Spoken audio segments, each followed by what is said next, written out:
सुप्रभात। आप सभी लोगों को PFW वाले की ओर से प्यार भरा नमस्कार।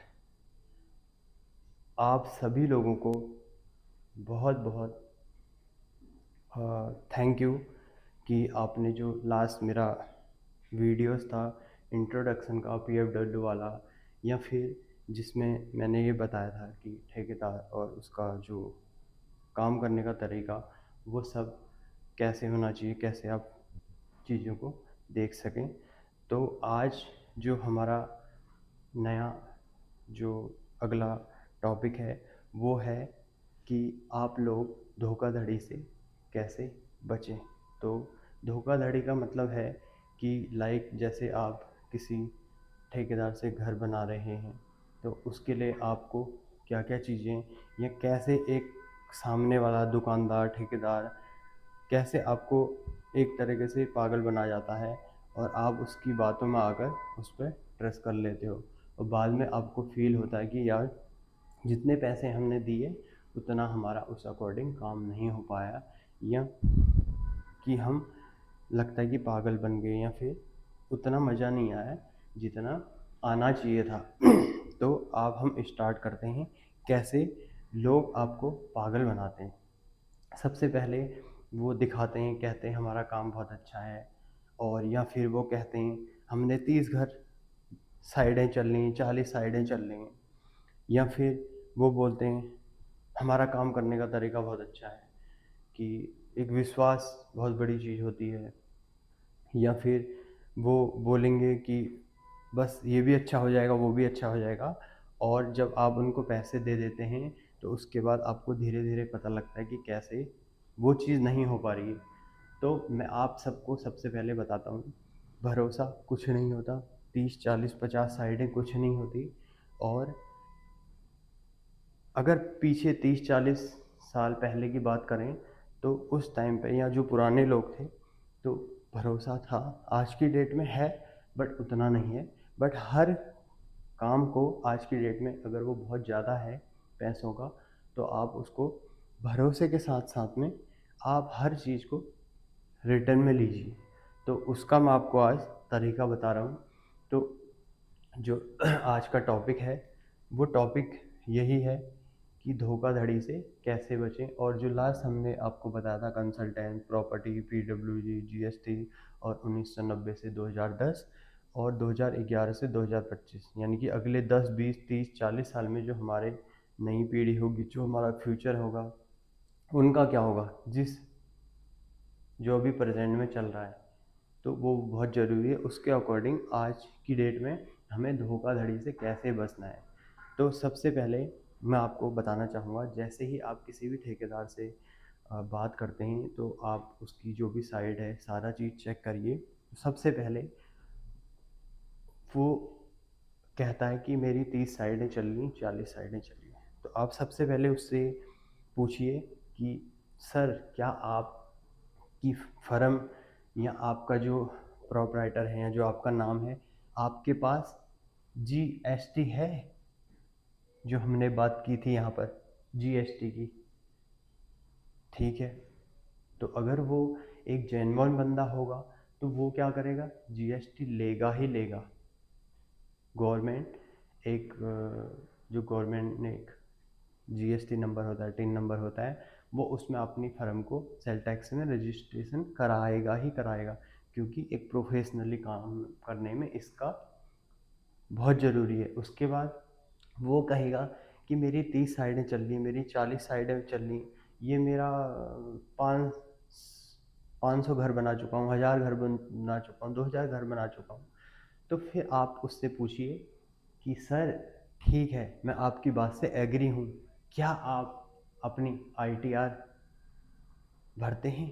तो आप मुझे जो 40 आपने साइडें चल रही हैं, एक बार लास्ट 2 साल 3 साल की या 1 साल की आप ITR दिखा सकते हैं? तो आपको फिर से पता लग जाएगा कि बंदा जेन्युइन है या नहीं है। अब उसके बाद अगर वो गवर्नमेंट के साथ भी काम करता होगा तो आप पूछ लीजिए, तो वो जैसे PWD या उद्यम, उसमें उसका रजिस्ट्रेशन होगा, तो अब बंदा जेन्युइन है। या फिर हर कोई गवर्नमेंट के साथ नहीं काम करता, तो बहुत जो ठेकेदार होते हैं वो गवर्नमेंट के साथ करते हैं, प्राइवेट वाले जो होते हैं वो नहीं करते, कुछ मिक्सअप होते हैं जैसे PFW वाला है। तो उसके बाद जो अगली चीज़ है वो है कि आपका GST ओके हो गया, ITR ओके हो गया, आपने ITR चेक कर ली। फिर लोगों के मन में होता है कि यार ठेकेदार है, जो अपने पहाड़ी भाई बहन हैं जो बड़े हैं, उनके मन में एक चीज़ होती है, यार ठेकेदार जो है वो कहाँ का है, भाग तो नहीं जाएगा, बिहार का तो नहीं है, यूपी का तो नहीं है, या कहीं और का तो नहीं है, कैसे ट्रस्ट करें, क्या करें। तो उसके लिए आप उससे पूछिए कि वो अपना विजिटिंग कार्ड आपको देगा, उसमें पूरी आपको डिटेल रहेगी। तो आप बोलिए सर हम आपके ऑफिस में विज़िट करना चाहते हैं। तो अगर वो बहुत ज़्यादा प्रोफेशनल होगा तो उसका ऑफिस भी होगा या उसका घर होगा, तो उसके अकॉर्डिंग आप उस पर ट्रस्ट कर सकते हो। या फिर जो वो डिटेल देगा, इतनी बात होगी कि आपने ठीक है फाइनल किया कि ठेकेदार ये सही है, GST भी है, ITR भी करता है, अपना ऑफिस भी है। अब उसका जो काम करने का प्रोसेस है वो कैसा है, मेच्योर है या नहीं है। तो अब जो ठेकेदार है वो कहीं से भी हो सकता है, चाहे वो पहाड़ी हो, चाहे वो देसी हो, चाहे वो बिहार से हो, चाहे वो उड़ीसा हो, चाहे वो बंगाल से हो, बहुत सारे ठेकेदार यहाँ पर हैं। तो अब उसके बाद आपको जो अगला है वो देखना है कि एग्रीमेंट जो है कि वो आप क्या विथ मटेरियल दे रहे हैं, या फिर जैसे लेबर रेट में दे रहे हैं कि लेबर रेट में एक अपने लेंटर नाप तक दे दिया और उसके बाद अपने और ठेकेदार पकड़े, टाइल वाला पकड़ा, सरिया वाला पकड़ा, ईंट वाला पकड़ा, लकड़ी वाला पकड़ा, वो खाली आपको एक बिल्डिंग बना के दे देगा। तो उसके बाद अगली चीज़ आती है, तो एग्रीमेंट हो जाएगा। एग्रीमेंट जब हो जाएगा तो उसमें सारी चीज़ आप पढ़ लीजिए कि वो क्या क्या चीज़ें लिख रहा है, और आप फिर उसको एक बार जो फाइनल एग्रीमेंट है उससे पहले एक नॉर्मल या तो बैठ के लिख लीजिए पेपर में, या फिर कंप्यूटर में आज की डेट में जो एग्रीमेंट बनाता है वो भी कहता है कि एक बार इसको आप पढ़ लो, 1-2 दिन का टाइम है, उसके बाद इसको हम फाइनल कर देंगे। तो बहुत अच्छा है। तो उसमें आप देख लीजिए क्या उसका वो कह रहा है कि जो भी आपको विथ मटेरियल दे रहा है उसमें वो क्या क्या चीज़ दे रहा है। आपने उसने आपको डील कर ली, आपने पैसा दे दिया, एग्रीमेंट कर लिया। अब आपको ये देखना है कि रिटर्न में क्या क्या दे रहा है और अपने मुंह से क्या बोल रहा है। तो जो मुंह से बोल रहा है वो उसको आप साइड करिए, और आप ये देखिए कि रिटर्न में क्या क्या हो रहा है। तो रिटर्न में सारी चीज़ें पढ़िए, फिर आप देखिए, उससे क्वेश्चन करिए कि लाइक जैसे पेमेंट वाला स्टेटस है, या फिर अब मेन चीज़ आती है इसमें, मेन पावर। मेन पावर बोलते हैं जो उसके वर्कर होते हैं, जो मिस्त्री होता है, लेबर होता है, ईंट वाला होता है, सरिया वाला होता है, और उसमें प्लम्बर भी हो सकता है अगर विथ मटेरियल है, इलेक्ट्रिशियन होगा, उसके अलावा कारपेंटर होगा, उसके अलावा तुम्हारा जो है कलर करने वाला होगा, पेंटर। तो ऐसे बहुत सारी टीमें होंगी। तो आप जब एग्रीमेंट कराएंगे तो वो एग्रीमेंट आपके और ठेकेदार के बीच हो गया। तो आप उससे फिर क्या पूछिए कि जो बहुत ज़रूरी है, सबसे पहले आप कोशिश करिए कि जितने भी लोग आएंगे वो मोस्टली उनको चेंज ना किया जाए। क्योंकि होता क्या है, जब अ, ये एक ठेकेदार है और इसके नीचे बहुत सारी टीमें काम कर रही हैं, राइट। तो अब ये सारी जो हैं प्रोसेस में काम कर रही हैं, ठीक है। अब जैसे क्या होता है कि अगर बंदे चेंज हो गए तो प्रोसेस थोड़ा गैप आ जाता है। तो अब ये जो प्रोसेस था प्रॉपर क्वालिटी, उस हिसाब से काम नहीं हो पाता। तो आप सबसे पहले कोशिश करिए कि जो भी मिस्त्री होंगे, लेबर होंगे, ख़ास तौर पे मिस्त्री, वो आपको चेंज नहीं करनी है। क्योंकि जब घर बनाते हैं तो उसमें सबसे पहला रोल होता है मिस्त्री का ही। तो मिस्त्री अगर चेंज हो गया तो जो दीवार बनती है उसमें थोड़ा गैप आ जाता है। तो मिस्त्री बोलता है कि ये तो प्लस्तर में सही आ जाएगा, लेकिन नहीं, प्लस्तर वाला बोलता है कि ये तो दीवार फंटी तो उतनी ही लगेगी ना, जितनी फंटी का लेवल होगा तो वहाँ गैप आ जाता है। फिर प्लस्तर वाला बोलता है कि ये तो जो है ना पुट्टी वाला करेगा, तब पुट्टी वाला आता है, अब पुट्टी वाला भी उतना ही करेगा जितना उसकी फंटी में आएगा। तो ऐसे करते करते वो लास्ट में वैसे ही होता है जैसे, यानी कि स्टार्टिंग में कोई भी चीज़ होती है डिफ़ॉल्ट तो वही चीज़ होती है, उसको बहुत मॉडिफाई या चेंज नहीं किया जा सकता। दूसरी चीज़, जितने भी ठेकेदार के अंडर लोग आएंगे आपको उसको बोलना है जी मेरी एक फ़ाइल है और मैं इसमें जितने भी लोग आएंगे उनके सबके मुझे आधार कार्ड की एक फ़ोटोकॉपी चाहिए। और अब मेन चीज़ ये तो हो गया, आपने एक आईडी प्रूफ के तौर पर रख लिया, अगर कोई भी इशू आता है तो कल के दिन आप आगे जा सकते हो। अगर आप कहीं भी कोर्ट में जाते हो, पुलिस थाने में जाते हैं, तो आपके लिए एक रिकॉर्ड रहता है। और प्लस जो एक प्रोफेशनल ठेकेदार है वो भी, उसको भी कोई ऐतराज़ नहीं, वो कहेगा देखो जी ये मेरी फ़ाइल है, इसमें आप देख लीजिए, अगर आपको फ़ोटो लेनी है आप फ़ोटो ले लीजिए, फ़ाइल बनी हुई है। तो और ये पुलिस द्वारा टीम और वेरिफिकेशन भी हो रखा है, जिसे हम एक हिंदी भाषा में, लोकल भाषा में सत्यापन भी कहते हैं। तो अब सत्यापन भी हो गया। अब उसके बाद जो टीम है उसका वेरिफिकेशन हो गया।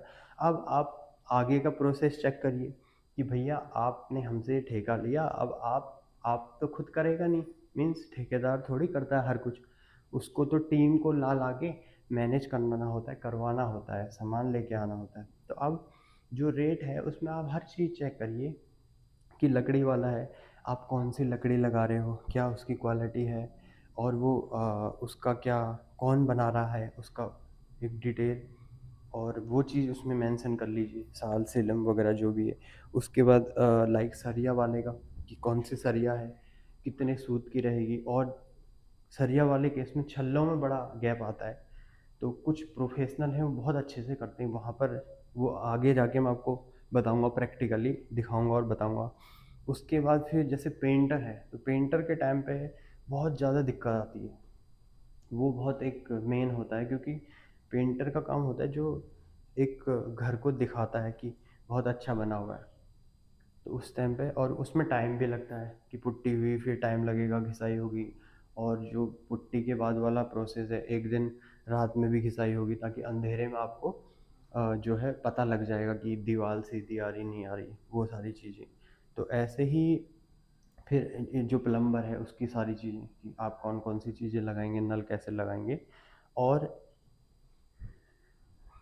अब फाइनली होता क्या है, इसमें और भी बहुत सारी चीज़ें हैं, तो वो धीरे धीरे हम आपको बताएंगे। लेकिन उसमें अब होता क्या है कि जो एग्रीमेंट हो गया, आप पूरी डिटेल लिख लीजिए कि आपको एक जीरो से लेके पोजीशन तक आपको क्या क्या चीज़ें मिलेंगी। अब इशू कहाँ आता है, लेंटर नाप में। तो लेंटर नाप कैसे है वो आपको देख लेना है, ये शटरिंग कैसे है, हाफ हाफ है, शटरिंग कैसे नपेगी, वो सारी चीज़ें आपको पूछ लेनी है। या फिर विथ मटेरियल के दौरान भी कुछ चीज़ें मालिक की होती हैं और कुछ चीज़ें ठेकेदार की नहीं होती, तो उससे पूछ लेना भैया हमारा क्या क्या रोल रहेगा। कि जैसे शटरिंग है कि उसमें आधा पैसा हमें देना है या पूरा देना है, शटरिंग नपेगी कैसे, उसमें भी वो गड़बड़ कर जाते हैं, वो पूरी डिटेल में आपको आगे दिखाऊंगा। लेंटर ना बहुत बड़ी चीज़ है, अगर थोड़ा भी 2 4 5 फीट का भी फ़र्क आ गया तो उसमें बहुत पैसे आपके वेस्ट हो जाएंगे। तो ऐसे बहुत सारे चीज़ें हैं जो हम आपको धीरे धीरे बताएंगे। तो आज मोटो जो था वो था कि आपको एक धोखाधड़ी से कैसे बचें। जैसे लोग आपको एक उकसाएंगे कि हमारी 30 साइडें चल रही, 40 साइडें चल रही, हम इतने साल से कर रहे हैं, हमने 1000 घर बना लिए।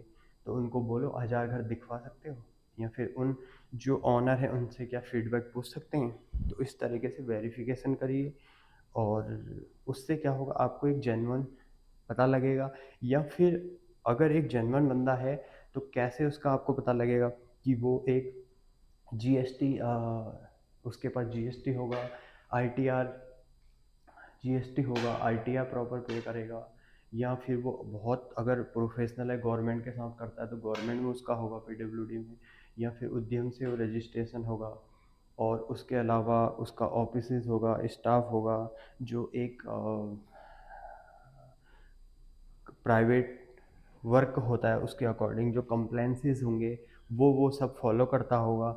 और उसके अलावा तो इसमें मोस्टली चीज़ें हमने ये बताई कि आपको डॉक्यूमेंटेशन और कैसे उसकी डिटेल चेक करनी है। और जो वो कोई भी हो, क्योंकि सेल्स और मार्केटिंग बहुत एक डिफरेंट है, तो उस सेल्स और मार्केटिंग से आप सीखो, बट उस पर ट्रस्ट मत करो। ट्रस्ट कैसे करते हैं कि आप जी हमें डॉक्यूमेंट दिखाइए, लीगली दिखाइए। कोई भी जो बहुत लोग ऐसे होते हैं जो बताते हैं ऐसे ऐसे है, ये वारंटी वो है, तो उसको बोलिए कि ठीक है, okay, I am okay, but ये है कहाँ, ये रिटर्न में आप दिखाइए, किसी की साइड में दिखाइए। या कंपनी जब कुछ भी प्रोसेस बनाती है तो उसका वो लीगली डॉक्यूमेंट बनाती है, चाहे वो ठेकेदार हो, चाहे वो प्रोफेशनल काम करने का तरीका हो, प्राइवेट सेक्टर हो। तो जो सेल्स और मार्केटिंग होती है उनकी बातों पे, या ठेकेदार या फिर काम करने वाला, उसकी बातों पे मत आइए। या फिर कहीं कहीं ऐसे होगा कि जो आप सामान ले रहे हैं उसमें आप पूछिए कि ये जीएसटी है, ये इंक्लूड जीएसटी या विदाउट जीएसटी है। अगर जेन्युइन बंदा होगा तो जीएसटी भी देगा। और बाकायदा जैसे वो बोलेगा, एक बहुत मेन चीज़ है यहाँ पर जो बार बार लोग बोलते हैं कि यहाँ बैठे हुए हैं, हम तो यहाँ बैठे हुए हैं 40 साल से। तो बैठने से कुछ नहीं होता। इस सबसे बड़ी चीटिंग कि हमारी 30 साइडें चल रही, हमारी 40 साइडें चल रही, या फिर हम तो यहाँ 20 साल से बैठे हुए हैं। 20 साल से बैठने से कुछ नहीं होता। जब तक आप एक लीगली इन्वॉइस नहीं देते, आप लीगली एक फर्म नहीं, आप रिटर्न में नहीं देते, तब तक कुछ एक विश्वास नहीं होता। वो टाइम गया जो 30-40 साल पहले लोगों में एक विश्वास था, ट्रस्ट था। आज की डेट में हमको उस भरोसे को मानना होता है। मैं ये नहीं कह रहा हूँ कि भरोसा नहीं होता, बट साथ में हमें हर चीज़ को लीगली चेक करना होता है। तो ये बहुत ज़रूरी है कि जो लोग ख़ास तौर पे यहाँ हल्द्वानी में ये 3 चीज़ें बहुत बोली जाती हैं। पहला, कि यहाँ तो यही चलता है। ऐसा नहीं है, अगर आप सर्च करोगे तो यहाँ पर हर प्रोफेशनल भी मिलेंगे। दूसरा, बोलेंगे कि हम तो बैठे हुए हैं यहाँ पर, आपको क्या दिक्कत है, वारंटी आती नहीं, हम दे देंगे। वो क्या अपने घर से देगा? नहीं। अगर वो वारंटी कंपनी दे रही है या ठेकेदार बोल रहा है कि मैं 1 साल की वारंटी दूंगा, गारंटी दूंगा, तो वो रिटर्न में देगा, राइट। और वो क्या करेगा, अपने पैसे कुछ पोजीशन के बाद 1 साल के टाइम पे छोड़ेगा, एनओसी देगा, इस तरह का प्रोसेस करेगा। और या फिर वो जैसे बोलते हैं कि हम 20 साल से बैठे हैं, तो बैठने से कुछ नहीं होता। मैं आपको बता दूं, रिटर्न बहुत ज़रूरी है। तो वेरिफिकेशन और इस धोखाधड़ी से आप कैसे बचें, वो सारी चीज़ें मैंने आपको बताई। आगे भी मैं आपको इस तरह से वीडियोस लाऊंगा। और एक मैसेज है मेरा छोटे अपने बड़े भाई बहनों से जो उत्तराखंड से हैं, पहाड़ी हैं, वो दूर जा रहे हैं, और यहाँ पर मैं आपको बताऊंगा, प्लीज़ आप कहीं ना कहीं अपने थोड़ा थोड़ा करके पहाड़ों में आइए। यहाँ बहुत सारा काम है और यहाँ पर करने वालों की नीड है। बाहर का जो पर्सन है वो यहाँ पर आके कमा रहे हैं खूब, और हम जैसे भाई बहन या हम लोग बाहर जाके मैगी खा के पीजी लाइफ, या फिर एक जो दिखावे वाली दुनिया है उससे हम निकलें और अपने उत्तराखंड में आएँ और उत्तराखंड को और आगे बढ़ाएं, सहयोग करें और हेल्प करें, और एक रोज़गार डेवलप करें और आगे लोगों को रोज़गार दें। तो ये मेरा मोटो है। तो आप सभी लोगों को मेरा एक मैसेज ये था कि चीटिंग से कैसे बचें, धोखाधड़ी से। और आप सब लोगों को कि आप जैसे मेरा वीडियोस देख रहे हैं तो आप प्लीज़ सब्सक्राइब करिए, और नीचे बेल और घंटी बटन को दबाएं, और उसके साथ में लाइक करें, कमेंट करें, शेयर करें। और उसके बाद मैं नई नई ऐसे प्रोसेस आपको काम करने के तरीके, वो सब मैं धीरे धीरे वीडियोस, चाहे वो बड़ा वीडियो हो चाहे वो छोटी स्टोरी हो, तो अपना पहाड़ी कल्चर और ये प्राइवेट सेक्टर काम करने के तरीके, और अब धीरे धीरे जो PFW वाला जो मेरा काम करने का तरीका है वो 5S के साथ में मैं दिखाऊंगा। और धीरे धीरे मैं अपनी साइडें भी दिखाऊंगा, या फिर जिनसे मेरे 2% के कांटेक्ट हैं उनका प्रोसेस मैं दिखाऊंगा। तो आप सभी लोगों को मेरा बहुत बहुत धन्यवाद। आपका दिन शुभ हो। Have a nice day. Thank you.